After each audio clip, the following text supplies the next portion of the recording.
Na, Kinija sulaukė tinkamo momento, pamatė, kad Donaldas Trumpas nesusitvarko su karu artimuosiuose rytuose ir kartu su Pakistanu pasiūlė taikos planą JAV ir Iranui. Taip, jums nepasigirdo, Kinija ir Pakistanas pristatė planą, kaip sustabdyti karą Irane su nedelsiamu ugnies nutraukimu ir, kas svarbu, laivybos per Hormūzo sąsiaurį atnaujinimu. Ir dabar viskas atrodo taip, kad būtent Kinija gali tapti ta jėga, kuri įves tvarką Hormūzo sąsiauryje ir sugrąžins naftos eksportą Persijos įlankos monarchijoms. O Donaldas Trumpas taip ir liks atmintyje kaip Amerikos prezidentas, kuris pradėjo karą, bet jo savo naudai užbaigti nesugebėjo. Kinijos planas numato kuo greitesnį civilinių ir komercinių laivų saugaus praėjimo užtikrinimą ir normalaus judėjimo per Hormūzo sąsiaurį atstatymą. Ir kas svarbiausia, Iranas. Iš dalies sutiko su šiuo scenarijumi. Kaip jums toks posūkis? Mano vardas Aleksejus Pečijus, pakalbėkime apie šią temą kartu. Bet prieš pradėdami šią laidą tradiciškai paprašysiu jūsų paremti šio YouTube kanalo veiklą jūsų auka ar rėmėjo prenumerata pagal nuorodas ir rekvizitus šio vaizdo įrašo aprašyme. Būsiu dėkingas už bet kokią jūsų paramą, o tai galite padaryti ir laidos pabaigoje, jei manysite, kad ši laida jums buvo įdomi ir naudinga. Be to, užsiprenumeruokite mano Telegram kanalą. Kanalas Pečiai News, nuoroda į jį yra šio vaizdo įrašo aprašyme. Taigi, pradėsiu laidą nuo vykstančių įvykių konteksto. Šiandien Donaldas Trumpas nustebino daugelį pareiškimų, kad JAV gali užbaigti karą prieš Iraną per 23 savaitės, net ir be susitarimo su Teheranu, kurį jis bandė sudaryti daugiau nei metus. Prisiminkite, iš esmės jie juk vedė derybas prieš karą, vėliau susitarimo pasirašyti nepavyko ir Trumpas pasakė, na gerai, pradedame karą.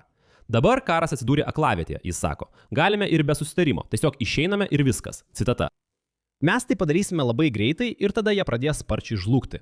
Manau, mes pasitrauksime per 23 savaitės, nes nėra priežasties mums tuo užsiimti. Ar diplomatinis sprendimas, tai yra susitarimas, yra būtina sąlyga karo veiksmų užbaigimui? Ne. Jiems nereikia sudaryti jokio susitarimo. Pasak Trumpo, JAV jau pasiekė tikslus iškeltus prieš pradedant aviacijos smūgius Iranui ir dabar JAV tiesiog baigia darbą. Tuo pačiu Trumpas pridūrė, kad neketino nuversti šalyje veikiančio režimo, tačiau tai tiesiog įvyko. Citata. Jiems pasikeitė režimas. Režimo pakeitimas nebuvo mano iškeltas tikslas. Turėjau vieną tikslą. Jie neturės branduolinio ginklo. Ir šis tikslas buvo pasiektas. Toliau Trumpas pridūrė, kad JAV neketina turėti jokio ryšio su situacija dėl Hormūzo sąsiaurio, kurį blokuoja Teheranas. Kas vyksta su sąsiauriu, mes neketiname su tuo turėti nieko bendro. Nėra jokios priežasties mums tuo užsiimti, pareiškė Trumpas. Jis pažymėjo, kad kitos šalys galės pačios pasirūpinti savimi, jei norės gauti naftos ir dujų iš artimųjų rytų. Nors priminsiu, kad Trumpas tris kartus, pradedant nuo kovo 21 dienos, nustatė Iranui griežtus terminus ir ultimatumus atidaryti Hormūzo sąsiaurį ir grasino nušluoti Iraną nuo žemės paviršiaus, jei jie neatidarys Hormūzo sąsiaurio. Na, o dabar iš esmės Trumpas pareiškė, kad jis nepajėgus išspręsti šios problemos, todėl tiesiog pasitrauks. Prisiminkite tuos ultimatumus. Iš pradžių 48 valandų terminas, paskui dar 5 dienos, paskui dar 10 dienų. Ir štai trečiasis terminas baigėsi, Trumpas sako, tiek to neatidarykite sąsiaurio, mes tiesiog pasitraukėme. Pamirškite, kad aš ten taip grėsmingai daužiau kumščių į stalą, šaukiau 48 valandos, jei neatidarysite sąsiaurio, aš subombarduosiu visą Iraną. Tada praeina 48 valandos, Trumpas sako, na gerai, dar 5 dienos. Tikrai subombarduosiu. Praeina dar 5 dienos, Trumpas sako, gerai, dar 10 dienų, bet šį kartą, jei nedaug dievą neatblokuosite, tikrai subombarduosiu. Baigėsi 10 dienų, Trumpas sako, gerai, mes tiesiog išeisime, nereikia nieko atidaryti. Ir štai staiga į areną išeina Kinija, kuri tiesiog laukia tokio tobulo momento. Kinija ir Pakistanas pristatė planą, kaip sustabdyti karą Irane su nedelsiamu ugnies nutraukimu ir laivybos per Hormūzo sąsiaurį atnaujinimu. 5 punktų susitarimo projektas buvo pasiūlytas antradienį po Pakistano UREM vadovo Muhammado Ishaqadaro vizito Pekine ir susitikimo su Kinijos kolega Wanu Yi. Abi šalys paragino pradėti derybas dėl amerikiečių ir izraeliečių operacijos prieš Iraną nutraukimo, kuri tęsiasi jau 5 savaitę. Plane numatyta kuo greičiau užtikrinti saugų civilių ir komercinių laivų judėjimą bei atkurti normalų eismą Hormūzo sąsiauryje. Be to, Kinijos iniciatyva numato nedelsiant nutraukti karo veiksmus ir suteikti humanitarinę pagalbą visiems nuo karo nukentėjusiems regionams. Kuo greitesnis taikos derybų pradėjimas, laikantis Irano ir Persijos įlankos šalių nepriklausomybės ir saugumo principo. Taip pat įsipareigojimas susilaikyti nuo jėgos naudojimo ar grasinimo ją panaudoti taikos derybų metu. Visų karo dalyvių atakų prieš energetikos objektus nutraukimas. Vandens gėlinimo įrenginiai. Civiliniai branduliniai objektai, įskaitant atominės elektrines. Susitarimo dėl visapusiško taikos mechanizmo sukūrimo pagrįsto Jungtinių tautų chartija ir tarptautinė teisė sudarimas. Pakistane, kuris šiuo metu yra derybininkas tarp Irano ir JAV, pareiškė, kad tai neabejotinai subalansuota iniciatyva, su kuria sutinka Pakistanas, Kinija ir iš dalies net Iranas. Įdomu tai, kad kai Donaldo Trumpo paklausė apie šią Kinijos ir Pakistano taikos iniciatyvą, Trumpas tiesiog numojo ranka ir pasakė, kad jo kažkokie nesuprantami asmeniniai derybų su Iranu vyksta, cituoju, puikiai. Toliau. Kinijos užsienio reikalų ministerijos paskelbtame pareiškime Wang Yi, kuris kreipėsi į kolegą iš Pakistano, sakoma, kad Pekinas pasirengęs bendradarbiauti su Islamabadu. Citata. Siekiant įveikti sunkumus, pašalinti kliūtis, kuo greičiau nutraukti karo veiksmus, sudaryti galimybės taikai ir atverti langą taikioms deryboms. Tačiau tai dar ne viskas.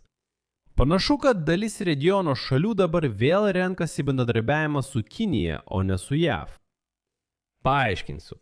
Pakistano pareigūno Muhammado Isha Kadaro kelionė į Pekiną įvyko po to, kai sekmadienį Pakistanas surengė derybą su Turkija, Egiptu ir Saudo Arabija. Taip pat po Trumpo perspėjimo, kad JAV sunaikins Irano naftos gręžinius ir elektrinės, o Ormuzo sąsiauris nebus atidarytas, tačiau, kaip suprantate, Trumpo ultimatumais jau mažai kas tiki ir manau, kad pats Trumpas jais jau nebetiki.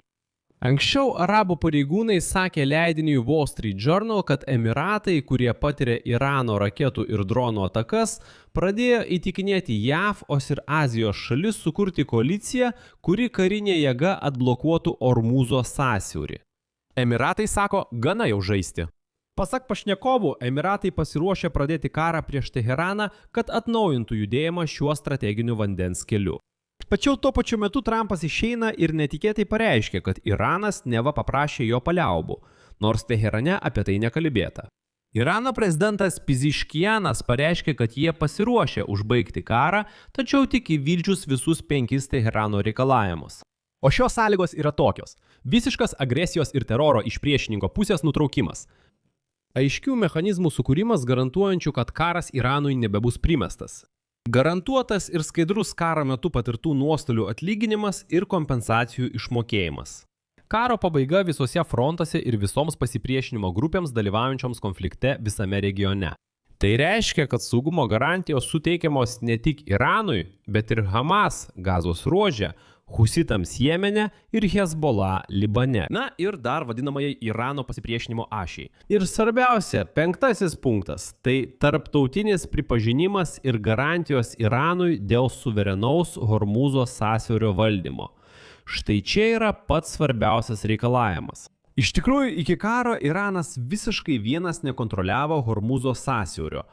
Po karo Iranas sako, visi turi pripažinti, kad Hormuzo sąsiauris yra tik mūsų, tai mūsų nuosavybė. Ir mes spręsime, iš ko kokį mokestį imti už sąsiaurį, kada uždaryti, kada atidaryti. Štai taip Trumpas prisikaravo.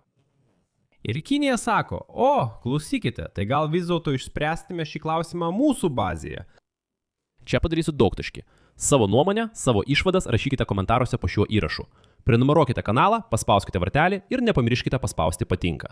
Jei norite paremti šio YouTube kanalo veiklą, būsiu jums už tai dėkingas. Tai galite padaryti pagal nuorodas ir rekvizitus esančius šio vaizdo įrašo aprašyme. Ten yra įvairios platformos. Buy Me a Coffee, Patreon, PayPal, banko rekvizitai, kriptovaliutos, rėmimas per YouTube. Pasirinkite jums patogiausią variantą. Būsiu dėkingas už jūsų palaikymą. Tai viskas. Saugokite save. Visiems iki pasimatymo.